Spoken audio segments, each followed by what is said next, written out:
오늘 저는 역대하서 7장 11절로 18절의 말씀을 가지고 크게 한번 따라하겠습니다. 내 얼굴을 찾으면 땅을 고칠지라. 내 얼굴을 찾으면 땅을 고칠지라 이라는 제목으로 은혜의 말씀을 나누고자 합니다.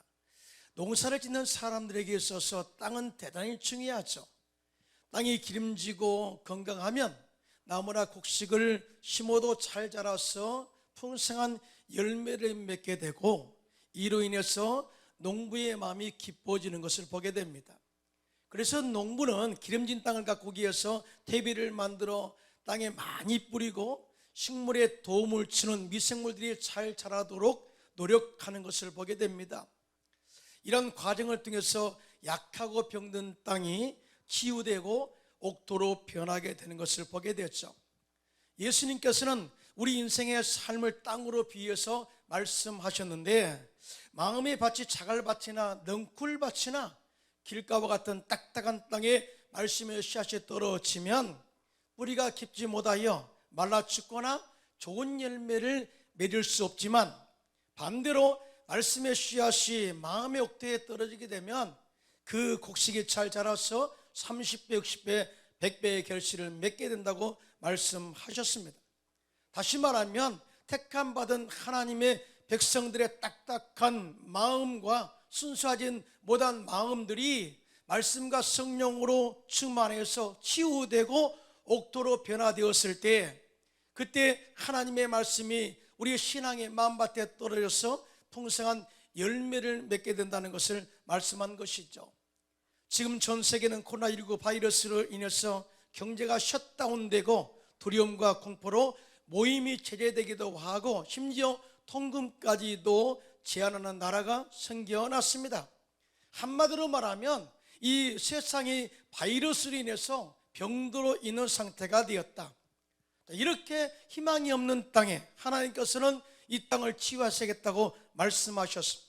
이 땅을 고치셔서 회복하시겠다고 말씀하시면서 이 비결을 말씀하시는데요, 오늘 이 말씀을 통해서 각 개인이 치유되고 나라가 치유되어 이 환난을 이겨내고 영적 승리를 이루는 저와 여러분 되시기를 예수님의 이름으로 축원합니다. 첫째로, 내 백성이 악한 길에서 떠나 하나님의 얼굴을 찾으면 이 땅을 고치시겠다고 말씀하셨어요.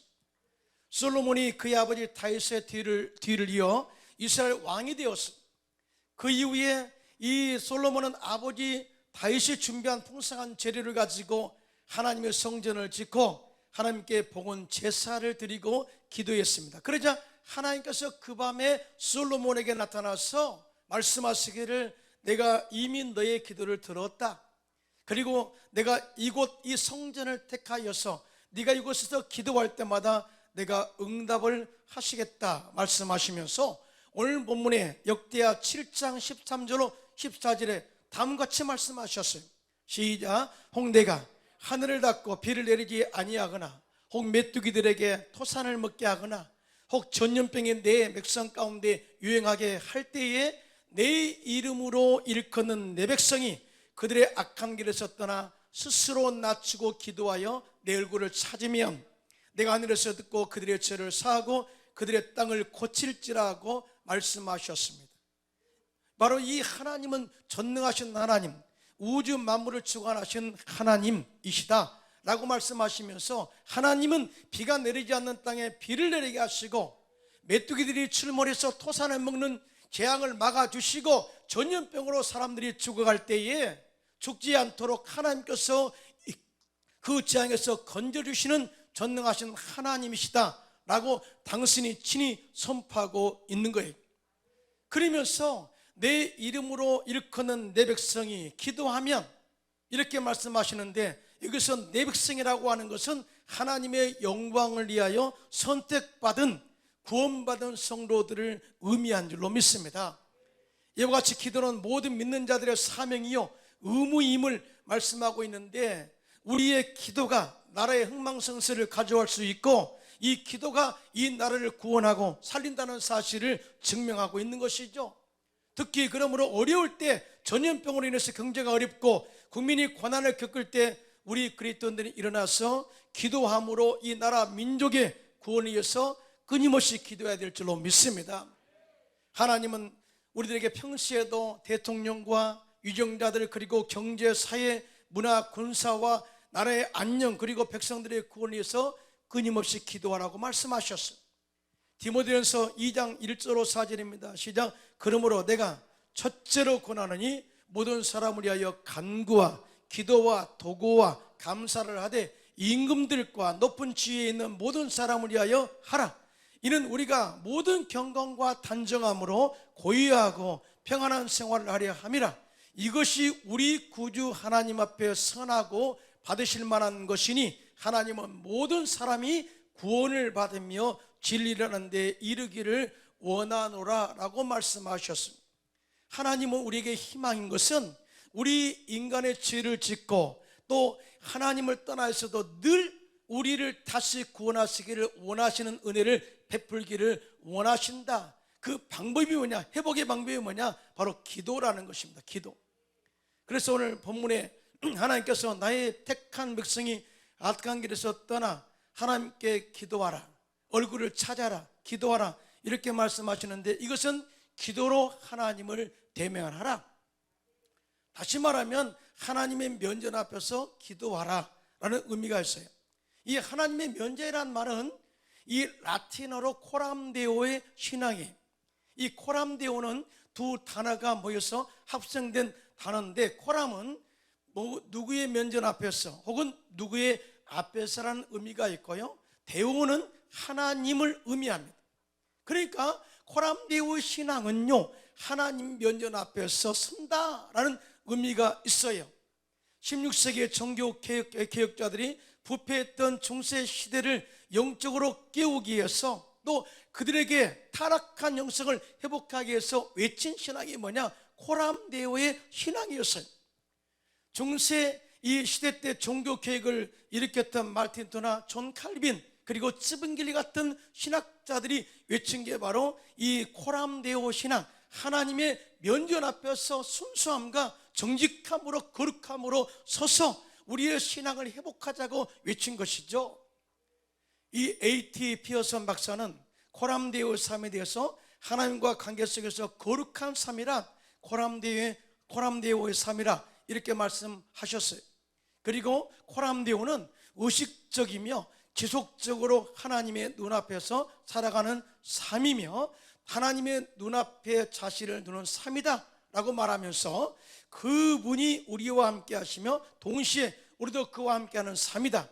그 결과로 우리의 숨겨진 불경건한 삶의 모든 감춰진 것들을 청소하는 것이며, 우리가 우상을 포기하고 그 자리가 하나님의 임재와 교제의 성소로 바뀌어지는 삶이다라고 말했습니다. 그러니까 누구든지 하나님 면전 앞에 서게 되면 우리의 불신앙이 다 변화되어서 거룩한 삶으로, 믿음의 삶으로 바뀌게 될 뿐만 아니라 우리가 정직함이 회복되어서 주님께 순수한 마음으로 기도할 수 있는 영성을 겸비하게 된다는 메시지를 주고 있거든요. 믿으시면 손 들고 아멘 하시기 바랍니다. 그래서 하나님의 얼굴을 구할 때 하나님의 면전 앞에 서서 기도하는 마음으로 하라. 하나님 면전 앞에 서는 사람은 죄가 없는 사람이죠. 예수 그리스도의 십자가의 은혜로 용서받은 의인만이 하나님 앞에 설 수 있는 은혜가 있게 될 줄로 믿습니다. 그래서 너희는 악한 길에서 떠나라고 그렇게 말씀한 거예요. 악한 길에서 떠난다는 그 이유는 뭐냐? 하나님 앞에 꺼리낌이 없는 마음으로 나가라 이 말이거든요. 감출 것이 없는, 거짓 없는 마음으로 나가라 이 말이거든요. 순수한 마음으로 나가라 이 말이거든요. 정직한 마음과 청결한 마음으로 나가라. 그리고 오직 하나님을 신뢰하는 진실된 마음으로 나와 하나님의 얼굴을 찾아라. 그리하면 하늘에서 하나님께서 들으시고 우리의 죄를 사하시고 이 땅을 고치시겠다고 약속하셨습니다. 할렐루야. 그만큼 하나님을 찾고 기도하는 것이 중요하지만 그 전에 우리의 마음의 상태가 중요한데, 그것은 바로 악을 떠나는 거룩성이라는 것을 말씀을 하고 있습니다. 우리가 거룩한 마음으로 겸비해서 하나님 면전 앞에서 기도하여 주님을 찾으면 하나님께서 들으시고 이 땅을 고쳐주시고 회복하는 은혜를 허락할 줄로 믿습니다. 또한 악한 길에서 떠나라는 말은 불신앙에서 돌아서라는 말의 의미예요. 하나님은 이스라엘 백성들이 하나님을 사랑한다, 또 하나님을 섬깁니다, 그렇게 말을 하면서도 성전 뜰만 밟았어요. 그리고 이러니 우상을 섬겼고 하나님을 믿지 않고 자기의 방식대로 신앙생활을 했던 것을 지적하고 있습니다. 이렇게 정말 불신앙 가운데 있는 자들에 대해서는 절대 하나님께서 만나주지 아니하시고 응답도 하지 않겠다고 말씀하셨는데, 이사야서 1장 12절로 13절입니다. 함께 합독합니다. 시작. 너희가 내 앞에 보이려 오니 이것을 누가 너에게 요구하였느냐? 내 마당만 밟을 뿐이니라. 헛된 재물을 다시 가져오지 말라. 분향은 내가 가증히 여기는 바요, 월삭과 안식일과 대의로 모이는 것도 그러하니 성회와 아울러 악을 행하는 것을 내가 견디지 못하겠노라. 이렇게 경고하고 있어요. 다시 말해서 하나님을 사랑합니다, 하나님을 예배합니다, 하나님을 경외합니다, 말로는 그렇게 해도 실제 삶 속에 변화된 삶이 아니었다는 거죠. 이에 대해서 하나님께서는 택함 받은 백성의 죄악을 다 끊고 이제는 악한 길에서 떠나 주님께 나와 이 하나님의 얼굴을 대면하라, 그리고 기도하라, 이렇게 요구한 것이죠. 원래 우상은 뭘까요? 원래 우상은 탐욕이에요. 탐욕을 통해서 모은 재물, 탐욕을 통해서 모은 명예, 얻은 명예, 이 모든 것이 다 우상이라는 거죠. 더구나가 하나님보다 더 사랑하는 것이 있다면 그것이 우상이에요. 이 우상을 마음에 품고 기도하면 하나님이 듣지 않으시고 얼굴을 돌리시겠다고 말씀하고 있거든요. 그러면서 하나님께서는 이 탐욕을 부리거나 우상 숭배하는 자들과 절대로 함께하지 말라고 경고까지 하셨는데, 고린도전서 5장 11절입니다. 시작. 이제 내가 너희가 쓴 것은 만일 어떤 형제라 일컫는 자가 음행하거나 탐욕을 부리거나 우상 숭배를 하거나 모욕하거나 술 취하거나 속여 빼앗거든 사귀지도 말고 그런 자와는 함께 먹지도 말라 함이라, 이렇게 경고하셨어요. 그러므로 하나님보다 더 사랑한 것이 있다면 철저하게 제거하고, 이는 오직 하나님만을 사랑하고 하나님만을 경외하고 하나님만을 예배하는 성도의 신앙으로 변화되어 하나님의 얼굴을 찾아 기도하는 저와 여러분 되시기를 예수님의 이름으로 축원합니다. 또한 악한 길에서 떠나라 하는 말은 정직하지 않는 거짓된 삶에서 떠나라 하는 말씀의 의미가 있습니다. 하나님께서는 우리가 거짓된 삶인 악한 길에서 떠나 정직하게 하나님께 나와 기도하면 하나님께서는 우리의 마음을 신뢰하시고 우리의 신앙을 신뢰하시고 이 합당한 이 축복을 주시겠다고 약속하셨습니다. 여러분 믿으시면 손들고 아멘 하시기 바랍니다. 신명기 6장 18절입니다. 시작. 야훼께서 보시기에 정직하고 선량한 일을 행하라. 그리하면 내가 복을 받고 그 땅에 들어가서 야훼께서 모든 대적을 내 앞에서 쫓아내시겠다고 내 조상들에게 맹세하신 아름다운 땅을 차지하려니 야훼의 말씀과 같으니라. 이렇게 말씀을 하고 있습니다. 사실 우리의 삶은요, 하나님의 은혜가 아니면 절대 살아갈 수 없어요. 하나님의 은혜로 우리가 구원받았고요, 하나님의 은혜로 우리가 건강에 지탱하고요, 하나님의 은혜로 사업이 진행되고요, 하나님의 은혜로 우리가 생명을 보존하고 있다는 사실 믿으시면 손들고 아멘 하시기 바랍니다. 우리 안에 정직한 영을 새롭게 하여 주님을 바라볼 때 하나님께서 이런 자와 함께 하셔서 그 삶을 형통케 하시겠다고 약속하시는데, 이 정직한 영으로 주님을 찾아 형통의 복을 받아 누리는 저와 여러분 되시기를 예수님의 이름으로 축원합니다. 이 정직이 중요한 거예요. 나라의 지도자와 정치인들이 정직하지 못하고 거짓말로 백성들을 속이면 백성들이 그들에게서 얼굴을 돌리는 것입니다. 또한 국제 무대에서 나라가 정직하지 못하여 신뢰받지 못하게 되면 어떤 나라도 이런 나라와 교역을 하지 않고 중단하는 것이죠. 이런 나라와 민족은 패망하고 미래가 없는 것입니다. 그래서 잠언서 15장 8절은 이렇게 말씀합니다. 시작. 악인의 제사는 야훼께서 미워하셔도 정직한 자의 기도는 그가 기뻐하시니라고 말씀하셨습니다. 우리들은 성령과 말씀으로 충만해서 우리 안에 있는 우상을 제거하고 거짓된 삶과 또 정직하지 못한 삶을 절대적으로 다 제거하고 하나님의 정직함과 또 거룩함이 회복되도록 기도해야 될 줄로 믿습니다. 그리고 코람데오의 신앙으로 정직한 마음으로 기도할 때 하나님께서 하늘에서 듣고 우리의 죄를 사하시고 이 땅을 고치실 줄로 확실히 믿습니다. 우리가 기도해 우리의 기도로 이 세상이 변화된다는 거죠. 둘째로 하나님께서는 스스로 낮추고 겸비하여 겸손하게 하나님의 얼굴을 찾아라, 이 말씀을 하고 있어요. 오늘 부분에 하나님께서는 스스로 낮추고 기도하여 내 얼굴을 찾으면 내가 하늘에서 듣고 그들의 죄를 사하고 그들의 땅을 고치시리라, 이렇게 말씀을 하셨어요. 하나님은 교만한 자를 물으시고 겸손한 자에게 은혜를 주신 줄로 믿습니다. 베드로전서 5장 5절입니다. 시작. 젊은 자들아, 이와 같이 장로들에게 순종하고 다스로 겸손으로 허리를 동이라. 하나님은 교만한 자를 데려가시되 겸손한 자들에게 은혜를 주시느니라, 이렇게 말씀하셨거든요. 그러면 어떤 사람이 하나님 앞에 겸손할 수가 있을까요? 먼저 하나님의 은혜를 체험하고 하나님의 은혜를 아는 자가 겸손한 줄로 믿습니다. 자신의 부족함을 깨달은 자가 겸손합니다. 믿으시면 아멘. 하나님의 사랑으로 죄 용서함을 받은 자가 겸손합니다. 하나님의 말씀에 권위를 두는 자가 겸손합니다. 하나님은 창조주이시며 전능하신 하나님을 알고 믿는 자가 겸손한 줄로 믿습니다. 하나님을 경외하는 자가 겸손한 줄로 믿습니다. 특별히 자신의 연약함을 알고 전적으로 하나님을 의뢰하고 의지하는 자가 겸손한 자임을 말씀을 하고 있어요. 믿으시면 아멘.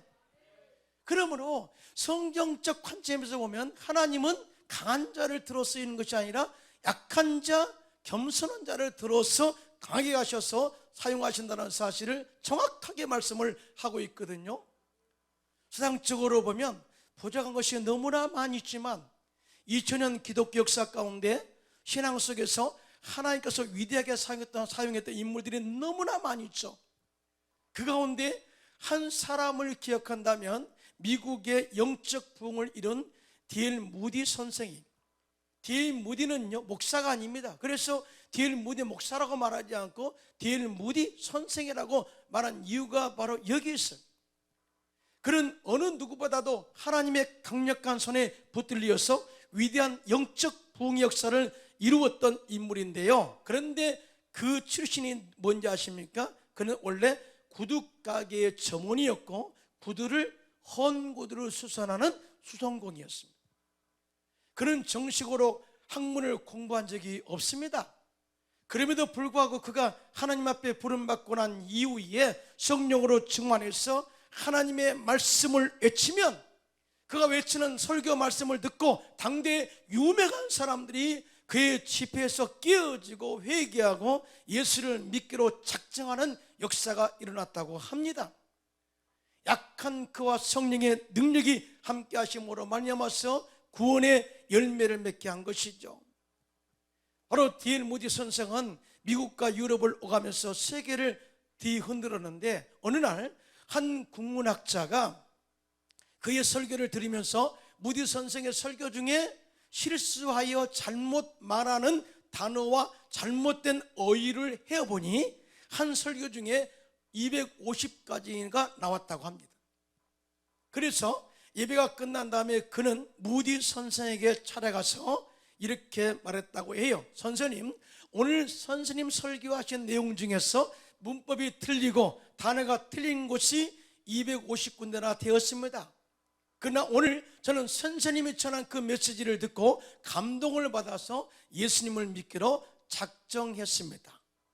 그리고 예수님을 영접하게 되었다는 거예요. 아무리 국문학자랄지라도 하나님의 말씀을 듣고 겸손하게 받아들이면 구원의 은혜를 체험하게 될 줄로 믿습니다. 더 중요한 게 있습니다. 이렇게 위대한 능력의 손에 붙잡혀서 이렇게 많은 사람들을 구원하게 위대한 사역자로 쓰임받게 된 그 능력은 뭐냐?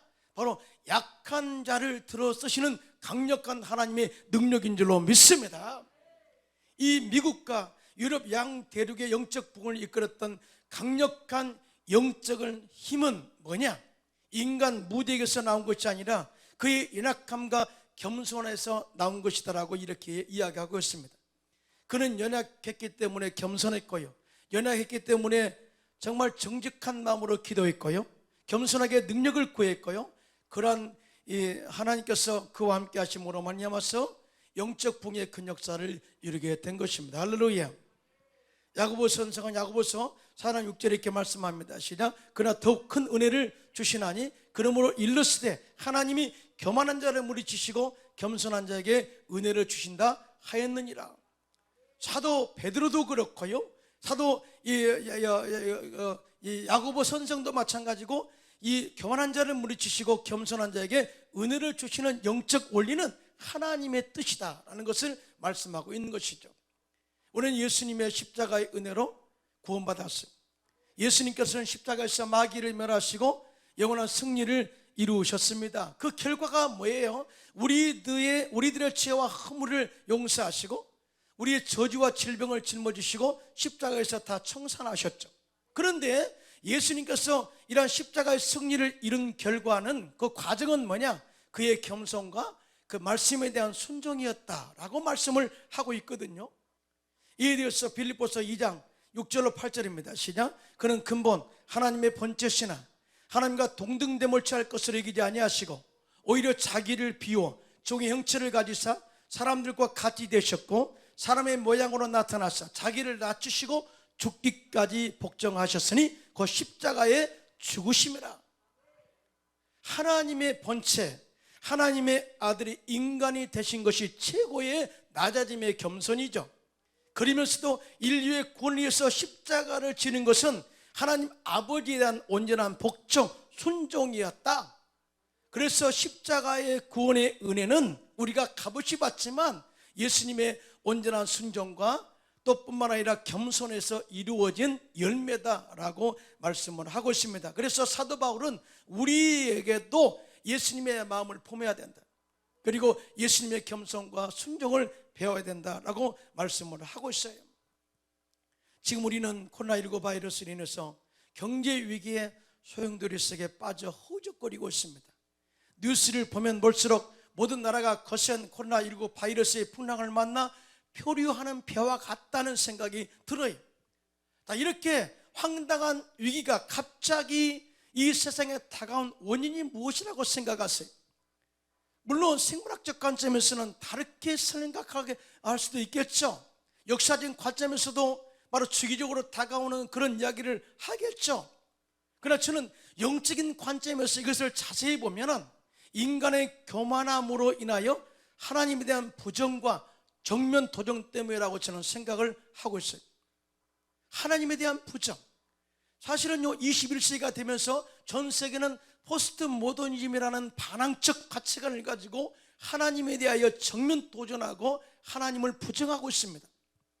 이 포스트 모더니즘이라는 것이 뭐냐면은 하나님의 권위를 인정하지 않고 불변하는 절대 진리를 따르지 않는 상대주의와 물질 만능주의를 말한다라고 이야기해요. 다시 말하면 뭐니 해도 머니가 최고임을 주장하면서 그 물질을 가지고 오늘을 즐기는 만모니즘 사상을 말하는 것입니다. 사람들의 마음에는 재물만 있을 뿐 주님이 안 계십니다. 변하지 않는 진리를 인정하지 않습니다. 하나님의 권위를 부정합니다. 더군다나 첨단 과학의 발달과 함께 인공지능 시대를 바라보며 현재적인 지상낙원을 꿈꾸다 보니 사람들의 마음에는 영원한 천국의 기대가 사라졌습니다. 현세만 있을 뿐 내세는 없습니다. 감성적 쾌락의 전부인 양 타락의 말을 타고 질주해 가는, 배랑으로 질주해 가는 말과 같은 그런 모습을 발견하게 됩니다. 그러면서도 현재 우리 앞에 다가온 코로나19 바이러스 앞에 속수무책으로 아무 일도 하지 못하고 있죠. 천재지변 앞에서 무기력할 뿐인 것을 보게 됩니다. 이것이 바로 인간의 한계라는 거예요. 성경은 우리 인간이 얼마나 연약한가를 욥기서 4장 9절에 말씀하고 있어요. 함께 합독합니다. 시작. 다 하나님의 입 기운에 멸망하고 그의 콧김에 사라지느니라. 그래서 너희는 스스로 낮추고 겸손하게 하여 하나님의 얼굴을 찾아 기도하라고 말씀하고 있는 것이죠. 저는 이번 전 세계가 겪고 있는 코로나19 바이러스 풍랑의 위기야말로 또 다른 영적 회복의 기회라고 저는 믿습니다. 크게 아멘합시다. 왜냐하면 하나님은 우리를 절대 사랑하셔요. 온 세계가, 온 민족이 구원받기를 원하셔요. 그래서 우리가 겸손하게 낮아지기를 원하시고 기도하기를 원하시고 정직과 순수한 마음으로 거룩한 영성으로 하나님의 얼굴을 찾기를 원한다는 거죠. 즉 신앙 회복을 기대하고 있다는 거죠. 그렇게 우리가 스스로 낮추고 겸비해서 하나님을 찾으면 하나님께서 하늘에서 듣고 우리의 죄를 사하시고 우리의 땅을 고치시겠다고 약속하셨습니다. 지금은 기도할 때입니다. 믿으시면 하면. 지금은 기도할 때. 특별히 내 백성, 하나님의 택한 백성은 우리가 기도로서 이 위기를 극복해야 할 때인 줄로 믿습니다. 이럴 때 우리는 하나님 앞에 우리의 교만을 내려놓고 악한 길에서 떠나 기도로 하나님의 얼굴을 찾으면 하나님께서 하늘에서 들으시고 우리를 지혜를 사하시고 이 땅을 고치셔서 새롭게 하시는 은혜로 선교의 국가로 다시 한번 사용할 줄로 믿습니다. 힘을 내십시오. 주님이 반드시 우리를 회복하게 하시고 고칠 줄로 믿습니다.